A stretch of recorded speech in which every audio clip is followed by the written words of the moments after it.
बेस्टच्या कामाचा मंत्र्यांच्या बंगल्यांना फटका बसलेला आहे। मंत्र्यांच्या बंगल्यांचा वीज पुरवठा तब्बल 1.5 तास खंडित होता।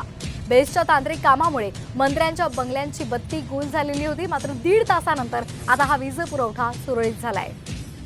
तर आपण हे दृश्य पाहतोय, जवळपास 1.5 तास मंत्र्यांच्या बंगल्यांचा वीज पुरवठा खंडित होता। बेस्टच्या तांत्रिक कामामुळे मंत्र्यांच्या बंगल्यांची बत्ती गुल झाली होती, मात्र 1.5 तासानंतर हा वीज पुरवठा आता सुरळीत झालेला आहे।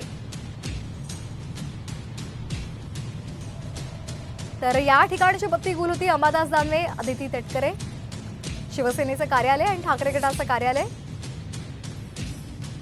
राष्ट्रवादी कार्यालय या ठिकाणची बत्ती गुल होती। 1.5 तासानंतर हा वीज पुरवठा सुरळीत झालेला आहे। हसन मुश्रीफ आणि विजय वडेट्टीवार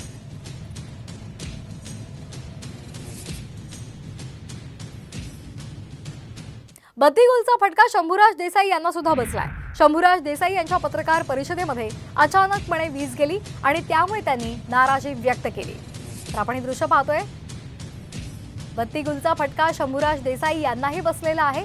शंभूराज देसाई यांच्या पत्रकार परिषदेमध्ये अचानक वीज गेली आणि त्यामुळे त्यांनीही नाराजी व्यक्त केली आहे। तर बेस्टचं तांत्रिक काम सुरू होतं आणि त्यामुळे त्याचा फटका मंत्र्यांच्या बंगल्यांना बसलेला आहे आणि त्याचबरोबर शंभूराज देसाई यांना सुद्धा बसलेला आहे। शंभूराज देसाई यांची पत्रकार परिषद सुरू होती आणि त्यावेळेला अचानक वीज गेली होती।